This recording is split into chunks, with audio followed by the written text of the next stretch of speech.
Pushing all the buttons. We be live now, folks. We be live. Don't pull it, Unlike Jenny. this movie. Everyone thinks because you're a zombie, you don't know good coffee. Well, they're wrong. There's only one brew that gets my seal of approval. Deadly Grounds coffee is my guilty pleasure. The aroma is so intoxicating. It brings all of my neighbors out of the woodwork. Deadly Grounds coffee. Coffee to die for and zombie approved. It's good to get a little deadly. Use the front door! Oh, they're so disgusting.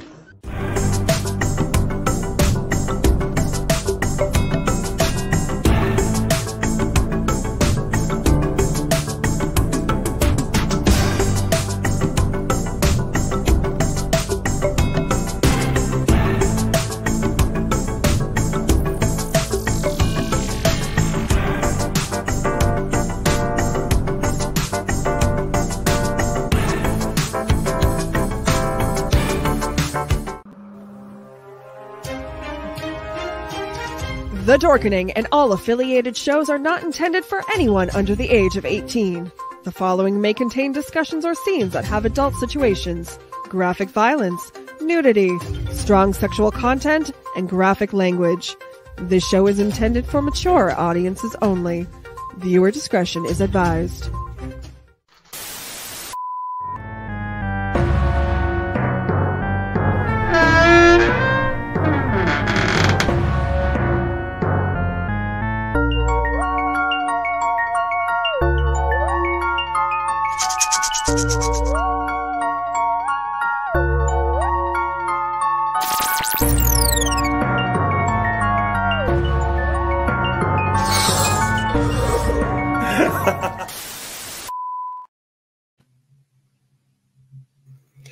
Hello, everybody, and welcome to the Tomb of the Terrible. Tonight, we once again have to figure out, is this movie really bad, or is it just Italian? We seem to be getting a lot more of those now.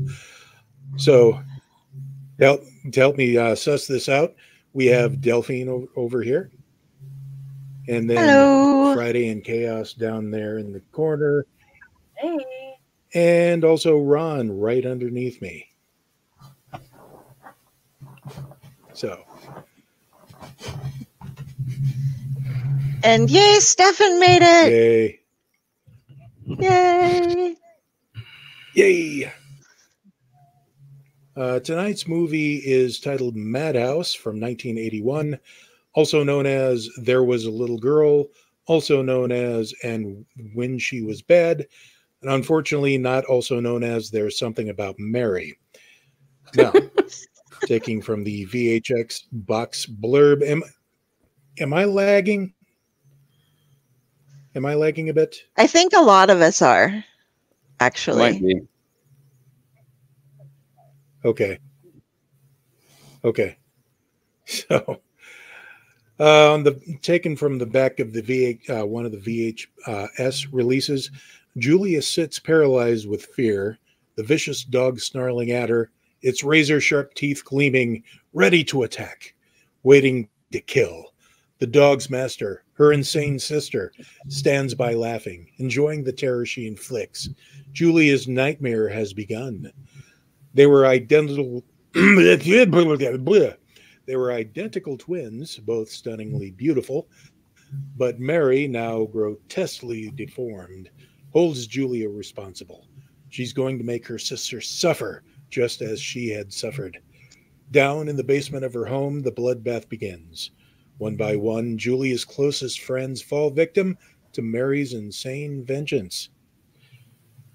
3 meet savage ends as the killer dog rips them apart. 2 more are brutally murdered, sliced open by the jagged edge of Mary's butchering knife. Now it's Julia's turn. Oh, good. So now I don't have to watch the movie after all of that. So, Why don't you just tell the whole movie on the back of the VHS box? That makes a lot of sense. They were trying to save you. They knew this movie was so bad. They were trying to save you from watching it by giving you the entire movie on the box. They forgot the nursery rhymes, though. Well, that was one of the VHS copies. You could have saved us That all a was one lot of of the time, VHS James. copies. Just.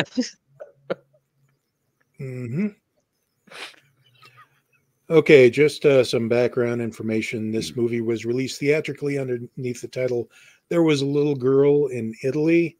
The film was retitled Madhouse for the video market and was released several times on video. It was never released theatrically in the UK. It was released in England and its Unconform in 1983 before being pulled during the Video Nasty panic later that year. So let's go start with Del here. What you've watched this before? Now you said before when you originally watched it, it kind of touched you from the inside, but then revisiting it, you were wondering what you were freaked out about. Oh, I've seen it. I first saw it when I was a little kid. So, because I mean, it came out when I was 6. I don't think I saw it that young, but before I was 10, for sure, I've seen this movie because that's when I had the head injury, and I remember things based upon that. But the opening credits, guys, like I'm going to show you some pictures here. They start off with it. This starts off in the far, far, far background, and the one girl is rocking the other girl, but it's way in the back, and through the whole thing, it's slowly getting bigger and slowly getting bigger as they're singing Rockabye Baby. And it just stuck with me and freaked the fuck out of me. Like, because, well, should we give the spoiler or let them watch it? Because it is one of those fascinating parts of an intro type of thing. Like Mr. Bartles would make us watch the intro to Vertigo like 3 times and take notes over stuff. That was something that really was good about it. The storyline is bizarre, but it also freaked me out as a kid. It was probably one of the gorier things that I'd seen up to that point. And even though the gore now, if I look back at it, it's like, oh, that's paint. Oh, that's this. Oh, whatever. So the effects aren't as good, but for the time, it was the creepiest thing I'd see. We had, like, we talk about, I get it confused in my head sometimes with Pet Sematary because of the Zelda scene and Mary. I would get those two kind of interlocked in my head, the twin who's suffering from a skin disease. And so there's this great tension between the characters, but all of a sudden, yeah, just bizarreness happens, which is what we're going to talk about with, is it a B movie or is it Italian? Because you're suddenly just like, wait, where the fuck did all this come from at once? So yeah, before I go on and give a lot of spoilers, because we'll discuss that all more after everybody gives their initial impressions. Yeah, I started off and was like terrified, watched it later and was like, eh. And then watched it again for this and was like, oh, okay, wow. Yeah. So I've had my feelings up and down on it. And currently they're kind of up on like, okay, wow. Yeah. So, sorry. Right. That was me. So, how many people, no worries. How many people here, this is their first time watching it?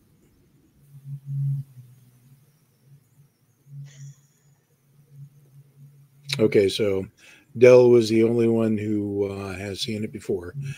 Friday and Chaos, what were your initial thoughts on this?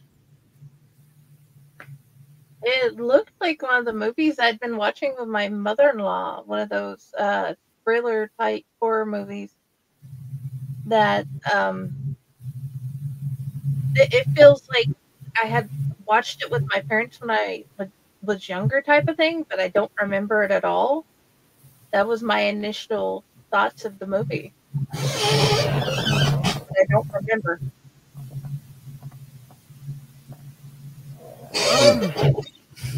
I actually, oddly enough, enjoyed it. I like the older. I've always been a fan of a lot of the I'm older. sorry? I've always been a fan of the the older style movies, and this one actually had a couple. It wasn't as predictable as I find a lot of movies to be. Okay. There was a couple of twists that I didn't quite predict.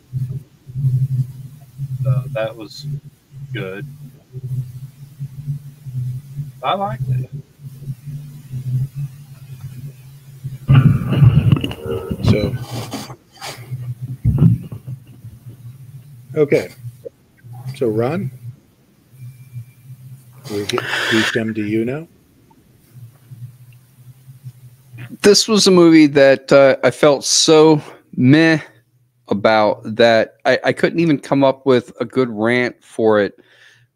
Partially because I really only have one major point of contention with this movie. The one thing that really bothers me more than anything else, and it's the supposed plot twist when you find out who the real killer is and what is actually going on. And we can delve into that more as we go along. I feel like this is a movie that had a great setup, had a great concept. It starts out laying out exactly as you would expect a movie of this nature to do so, and everything is fine. I'm perfectly okay with the movie and everything up to that point until they get to the plot twist. But it was so bizarre and took me by such surprise that it threw me out of the movie, and I just thought, okay, that's just stupid. And then it sort of took away from my enjoyment of the rest of the movie because the plot twist was just so random. But other than that, it's not a great movie, but it's not a bad movie either.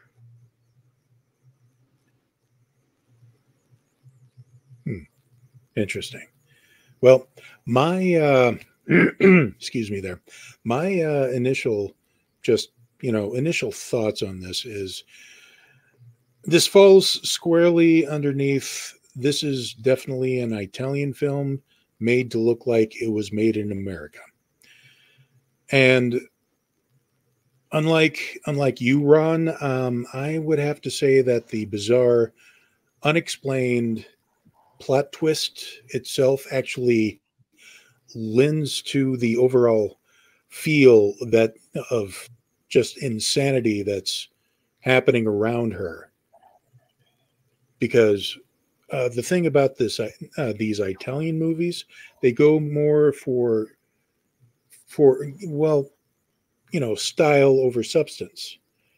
And when you're going for a certain feel, a lot of things like plot logic gets put on the back burner.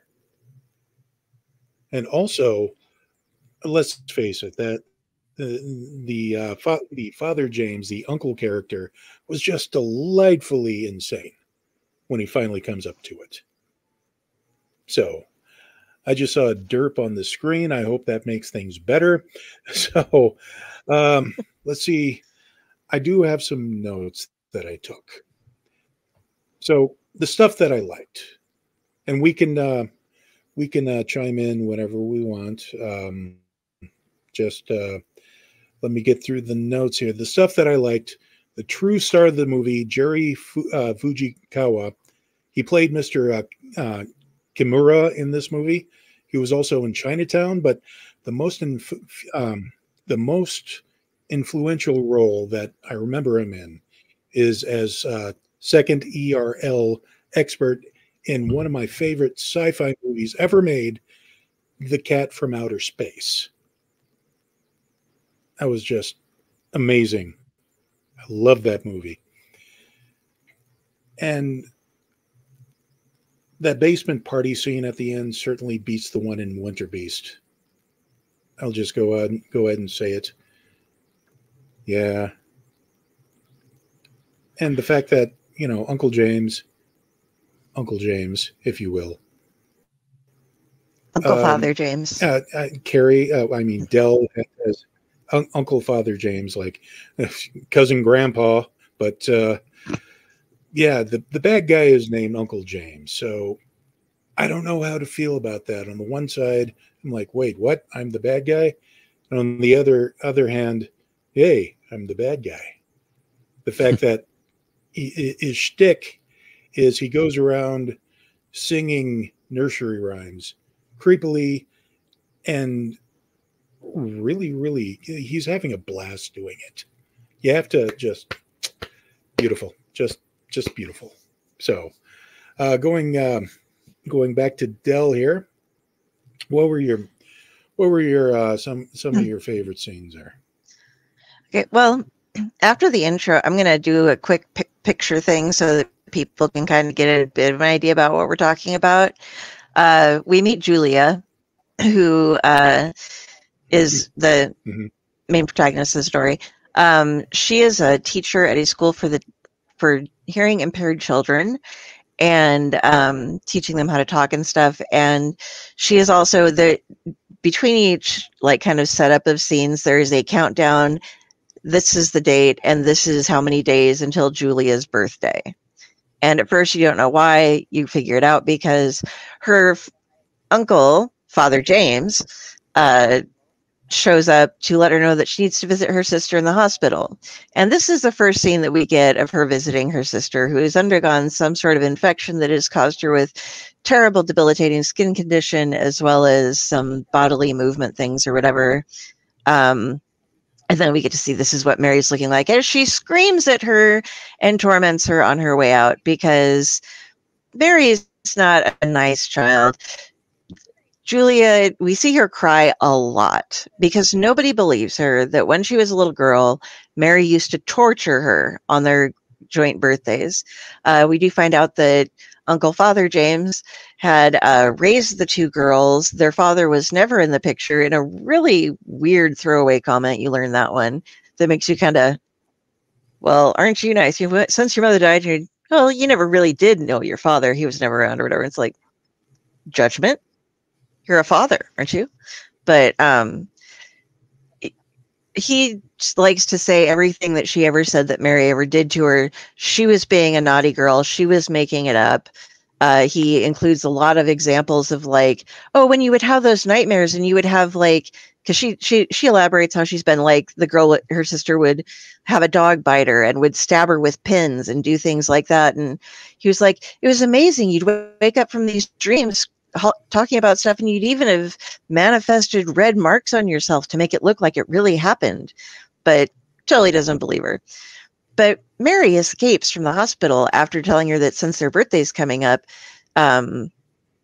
she's going to get her and make her hurt like she did before, because she's now the reason Julia got to say beautiful and Mary didn't. So she decides to go through, and we see her escape. We see a Rottweiler. We see a Rottweiler attack of unfortunately one of her favorite students, who I think she sees some of herself in. And Mary just does some nutty things. This was one of my best. Here is Mr. Kimura. One of the better weird shots, the way they shot this one. How her face and the angles on everything on that one went. And here is Mary, along with, praise be him, Uncle Father James, who is so fucking creepy. He just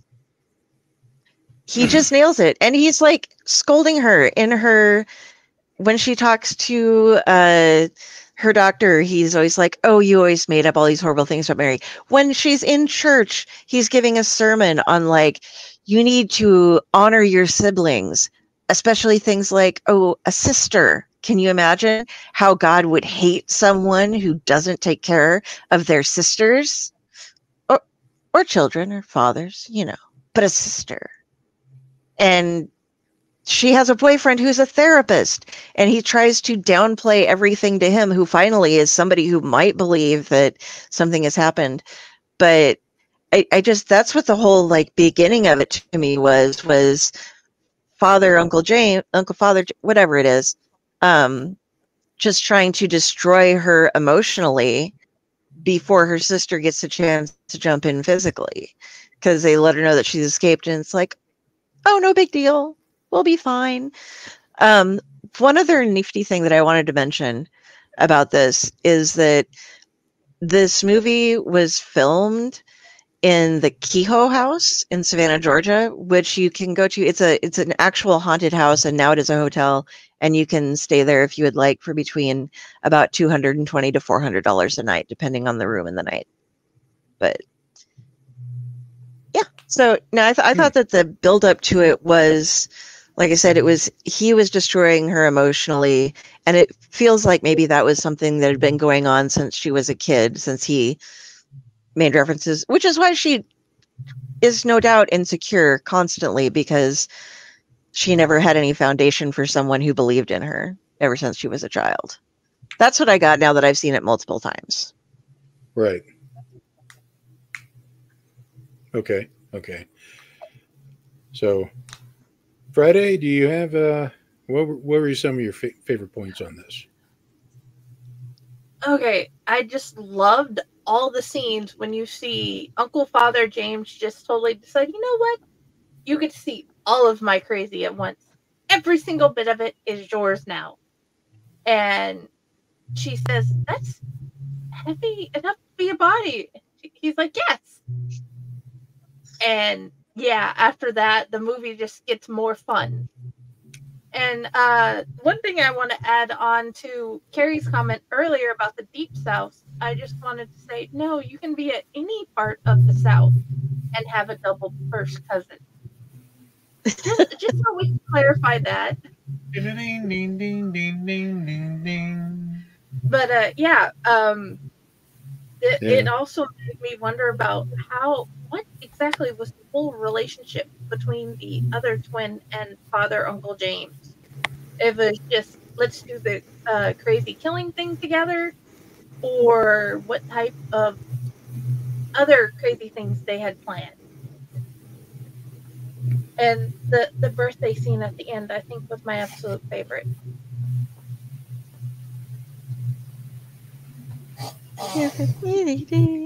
Okay. Yeah, that was something of that was a very amazing looking cake they had there. So, Ron, did you have any favorite points on this? Favorite points. I guess my favorite point was when it was over.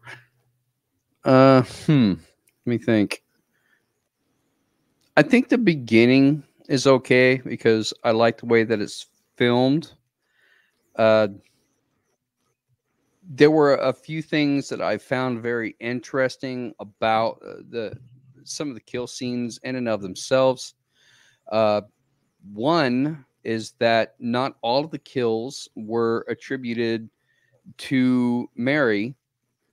In fact, I think she only had one on-scene kill, and it was Kimura in the basement. Uncle Father James had one on-screen kill, and it was the neighbor lady, and all the rest of the kills were attributed to the dog. Now, whomever was commanding the dog, because Mary said that she could do it, but obviously I think Uncle Father James had some control over the dog as well, because it did not attack him when they were in the same room. They killed the deaf kid that Julia was thinking about adopting. They set up a relationship between them, and I thought that was pretty good. But then they end up killing that kid, but you do not see his death on scene. It is implied. And I thought that was really interesting for the time that this movie was made. They show everybody else, but they do not show that kid. Also, there's a very innocent cat, and I have major issues with that. That cat did not deserve to die. They showed a very brief glimpse of the cat being hanged, and I did not like that at all. I thought it was completely unnecessary. They didn't have to show it. They didn't even need to kill the cat, but it does serve as a point to set up how crazy that Uncle Father James is, or Mary, if she's the one that actually did it.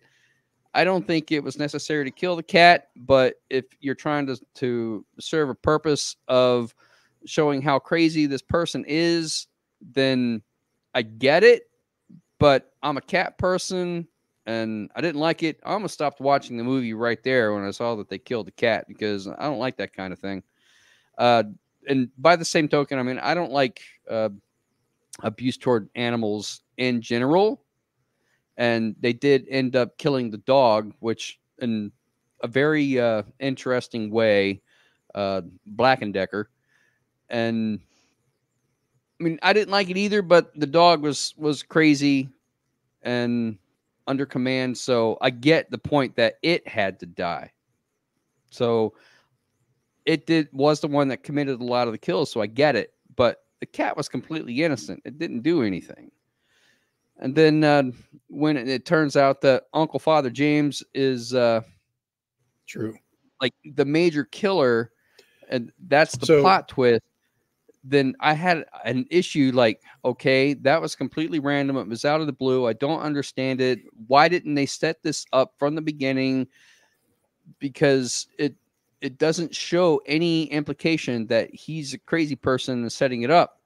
And they could have written that into the story better so that it made more sense when it turns out that that's the case. And maybe that explains why Mary is the way that she is. Would have made a lot more sense to me, other than him just coming out and being completely nuck and futso. But, I mean, it's a movie, and it was a movie that I watched. Yeah. Okay. Well, I do apologize greatly. I completely forgot about Chaos there. Chaos, what were your favorite points of the movie? While you're doing that, I'm going to go turn off my music downstairs because I can hear it and it's bothering me. I'll be right back. All right. Sure. One of my, oddly enough, one of my favorite points of the movie, he was, oddly enough, I liked Nakamura. Just the scenes with him, it was funny. Oh yeah. And kind of sucked when he died.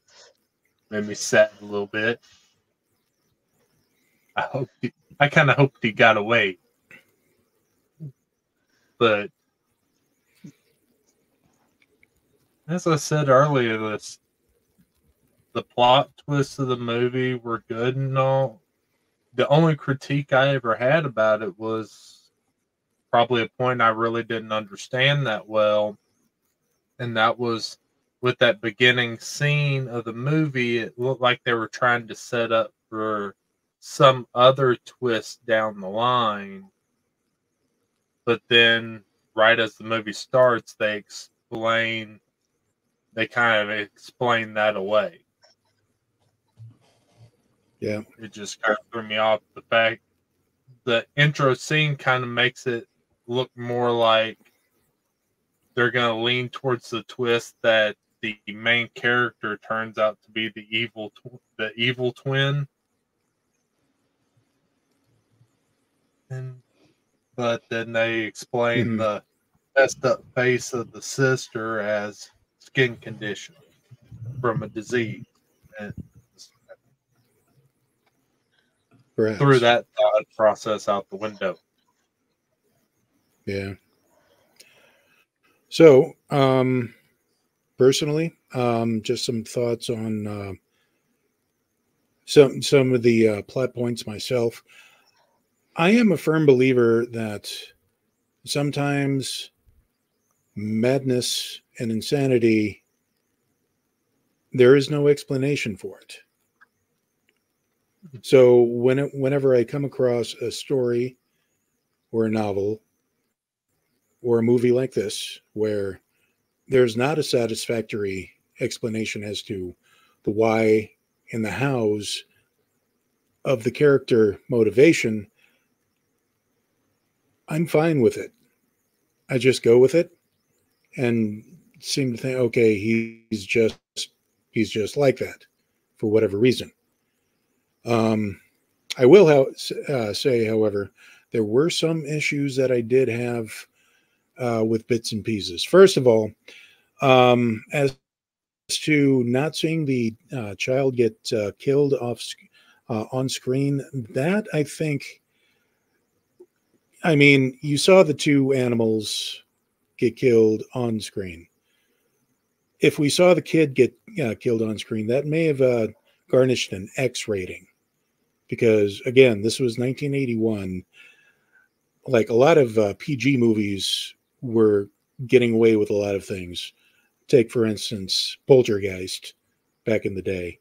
However, I think seeing a child get mauled like that, especially with the effects that they were using, the blood effects, that may have set off, that may have gone a little too far, so that I think it was tastefully done to do it off screen and just see the body wrapped and covered being wheeled into the back of the ambulance. Some of the more minor points, though, if I hear someone take Philippians 4:13 out of context one more time, I'm just going to flip out, okay? I know this is a crazy guy doing it, and the reason why he was doing that just because, but still, stop it. Just stop it, people. But that's just me. And also, the preferred rendering would actually be the little dog laughed to see such sport. Not the way he put it during the movie. Other than that, I rather enjoyed the execution of this. Del, did you have any? Were there any off-putting or things that brought you out of the movie itself? Well, I wanted to put one more thing in that I got the shots of, that it made more sense when you were like Italian, and I went, oh. So this is the first part. This is the first time we see Mary, and this is one of the last times we see Mary. And I don't know if that was, the curtain, if that all was set up, but like it seems like that was set up to be a foreshadowing type of thing, or it's too exactly the same to be a coincidence. I think they had to have planned that in shooting for some reason, if only to annoy me, or like into making my brain say that there had to be a reason that I might be missing or something like that. But there weren't that many things that took me out of it. Once I got back into it, the only things that really kind of took me out were the people who blew off Julia, who has all these, she's like trying to convince people of stuff, and her uncle's able to just say, oh, she's just a little bit hysterical, don't worry about her. And they all, oh yeah, we'll just let her go. We won't pay any attention to her. Also, Julia is not a cat owner because she holds her cat like this, and you don't hold a cat like that. The cat was trying to get away a lot because she just, you support a cat. You're nice to a cat. You don't just let them flail and try to grab them like that. And the other one weird thing that got to me, and I didn't get the picture up for it because it didn't fit, it was far too small, was when her best friend is eating her dinner or lunch break, which is a piece of pie, and she never uses silverware. She just keeps dipping her finger into it and eating. And that was just like, do what now? Why are you eating like that? She's your friend. Yeah. You aren't trying to, romance her or anything. You just only eat with your fingers. I use a spoon. I use a fork. Yeah. But yeah, that's so that was one more thing that drew me in, and a couple things that took me out. Yeah. There was a slight minor incident where for myself, they say they're identical twins, actress for a dual role. You know, played both the main character and her sister with some prosthesis or something. But that was, I think that might have gone over budget. Another minor issue, perhaps. Well, that would have gone over budget, and hiring a different actress. I mean, to make it convincing that they, like trying to get the shots in. I don't think you get the same shots in with the people. Right. If it was the same girl back in 81 with the stuff they had then, having them both facing each other and talking would have been maybe like technologically difficult. I'm not sure. I wasn't making movies in 1981. And now I'm thinking, yeah, true. But now I'm thinking of that scene in Star Trek VI where Captain Kirk is talking to himself, literally. So, Friday and or Chaos. Hey, Tom, welcome to the show. But Friday and or Chaos, where were some of the things that kind of took you out of the movie? The constant, oh, just ignore her, she's crazy. And no one, not even her best friends or boyfriend, even given her a thought of she might be actually saying the truth. Usually there's that one friend that is like, yes, I know exactly what you're saying. Let's figure it out. Yeah. Chaos? I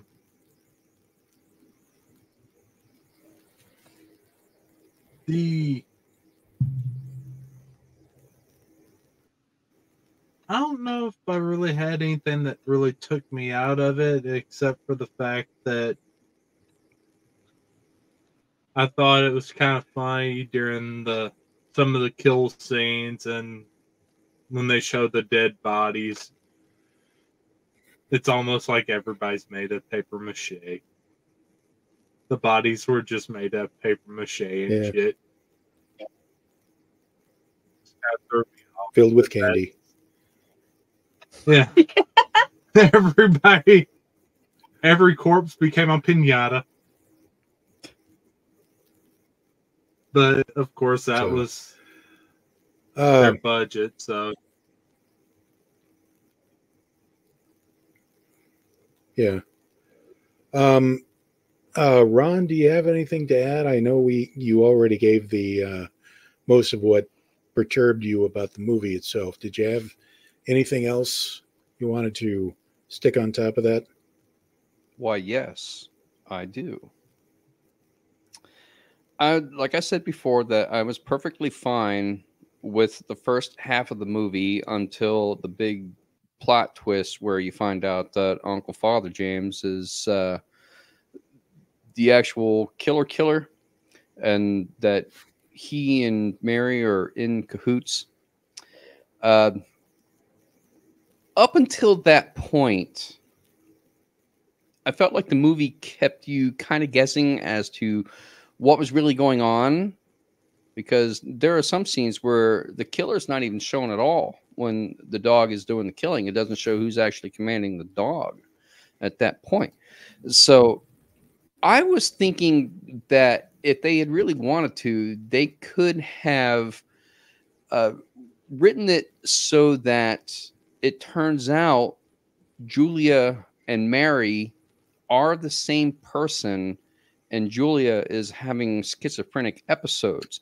Julia is the one that's actually killing off all of these people in the Mary identity. And I'd have been fine if they had left it with that. And the Uncle Father James was never revealed to be a psychotic killer. I feel like they could have expounded upon that a little bit more to show the relationship that James had with Mary, that they were in cahoots and that they had planned this all along, and it was going to be this way. Also, the birthday party scene in the basement rather reminded me of that scene from Mandy where they're having the party in the attic. I don't know why my brain jumped to that. It seemed like a similar sequence of events. I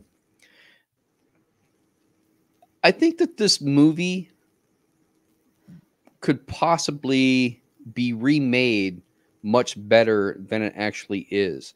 And I think it would go over a lot better in today's market than it did back in the 80s, when it just feels like they had a solid concept but didn't really know what direction they were going with it, and said, we need to have a plot twist. Oh, let's make it this. And then no explanation to it as to why, Uncle Father James is the one that's leading all of this. It didn't really make sense to me.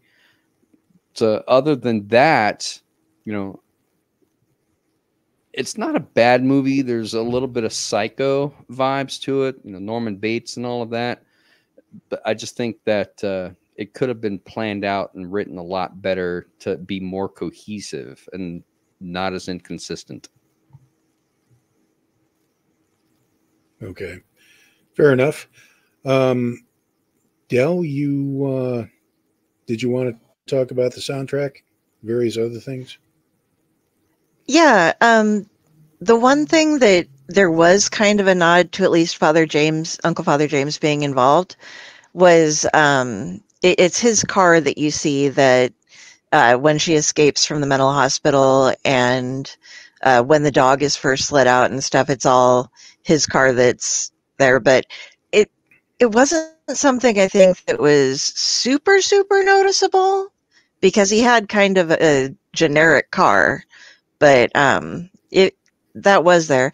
The soundtrack, though, was something that I saw a lot of people comment on, and you said there were so many different elements to it. Some of it I thought was incredibly good. Like, they would really draw you in with these like piano or like cellos and stuff like that, and you'd really like, okay, or a bass going on, and it's like dun, dun, dun. And then all of a sudden it would go into video game sounds, is what it seemed like to me, like a lot of synth and like, and that would really throw me out of the movie, because it was just like, what's this noise coming from? And then the little fairy tale kind of playfulness that went in some of it too. But when it would go into those video game sounds, it was really kind of weird to me as to if that was just like a trend at the time, or why they suddenly changed the soundtrack that drastically, the style of it, and then they'd go back to the regular stuff again.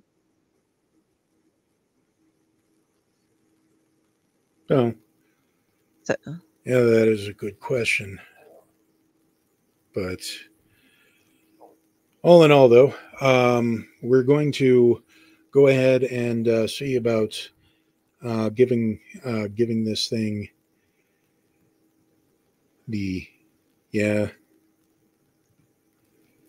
we're going to go ahead and give this thing a rating, and whether or not you would recommend this to somebody else. Starting again with Del.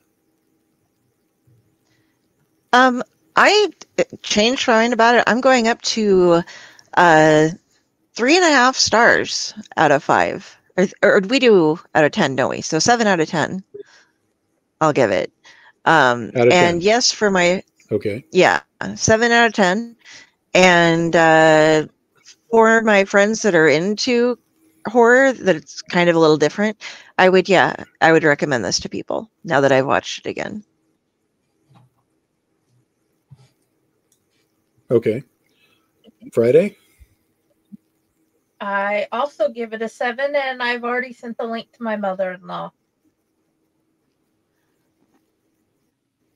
So yes, definitely Okay. sharing. Chaos. I'd actually have to stay with them at about 7 because it wasn't a bad movie. It's just different. And she's already told my mom about it, so I don't have to. Good on her. I know, right? All right. Ron, what say you? I cannot go as high as the others have. I don't feel that it's worthy of a 7. In using House of the Dead as my midline because I gave it a 5. I still enjoyed House of the Dead more than this one, so I can't give it a 5. But I thought it was maybe marginally better than Mandy. And since I was okay with the first half of the movie and not okay with the second half of the movie, I am actually going to give it a 3.5. I still feel like there's room for improvement on it. It was not nearly as bad as Prey. And this one had a solid concept, just not a very good payoff. It sort of fell apart for me.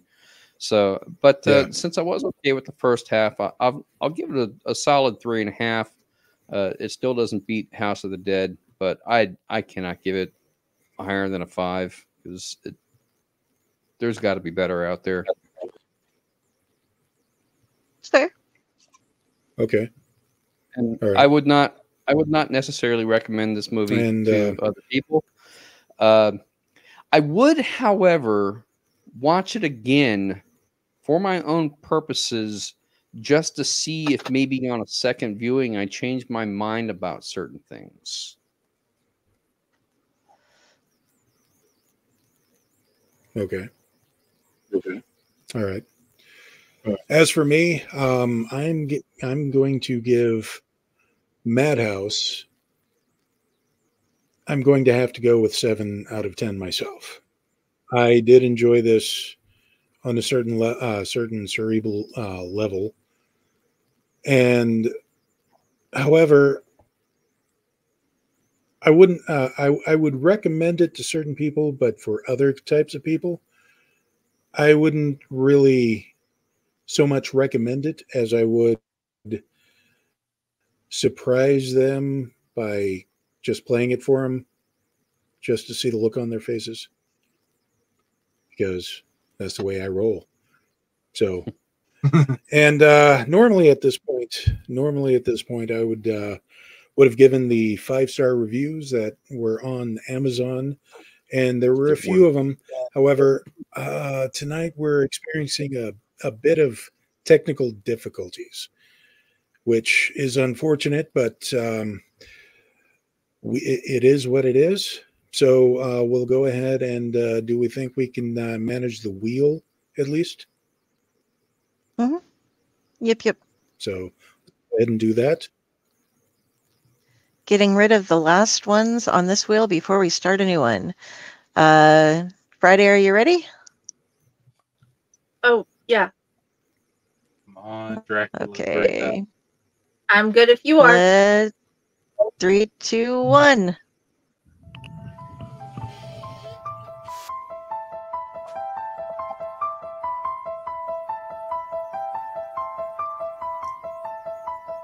And your prayers have been answered. Yes! I don't know why I wanted to see this movie. It's been on my list to watch for a while because I keep seeing it on different streaming sites over the years. I'm like, I need to watch that at some point because I'm curious, but I never gotten around to actually putting it on to watch. Now you get to. Okay. Well. Yay. Now I have a reason. So, Del, where can we find you? You can find me here on the Owlite Network Sundays, most Mondays, I think every other Thursday, sometimes in between. You can find me every Tuesday night over on Splash Pages. Tomorrow night we have got Cullen Bunn and Tyler Crook, and I'm so excited. Some of the best horror stuff out there. It's kind of an American Gothic sort of feel to it, or folk horror going on. If you want to read and catch up with us, Harrow County is what we read. That involves both of them. And you can find me on Facebook at Carrie, Kari Sanders. If you see this crow, you have found me. You can find me on Amazon where I write things, but all of my links are on my Facebook page over on Facebook. So find me there, and half the time you'll be talking to this lovely lady below me.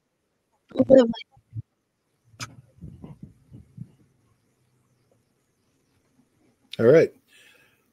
So Friday, where can we find you? Other than Del's page, you can find me at Owlite. You can find me at Fake Horror. You can find me at Friday with the Library in the Blue Box. And you can find me on my author page under Jennifer Elliott.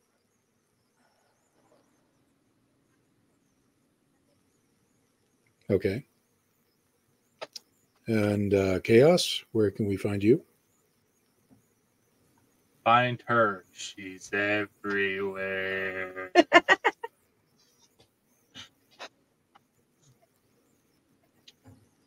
Cool.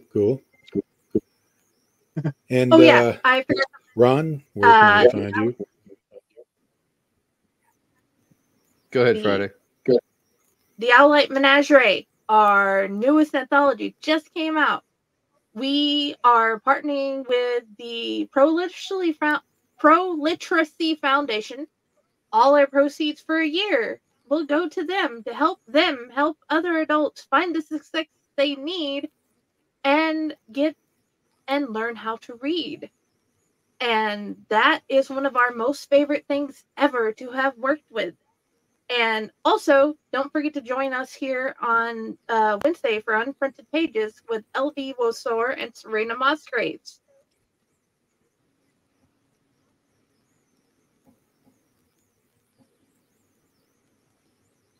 Okay. Ron, where can we find you?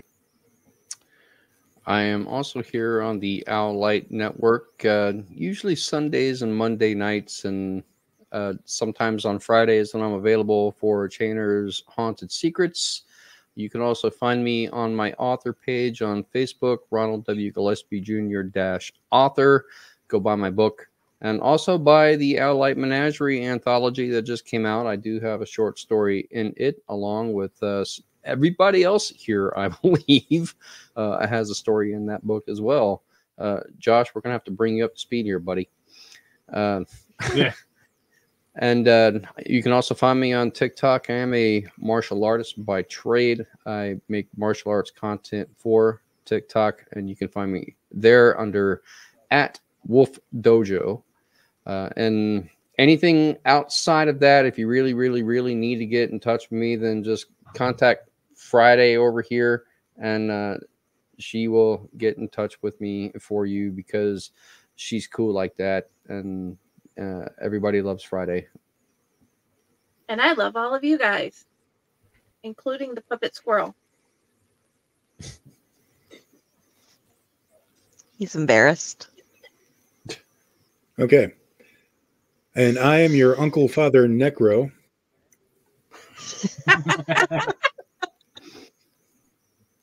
And I am your Uncle Father Necro. You can find me in a farmhouse in eastern Nebraska. You only get squirrels, but not the puppet squirrel.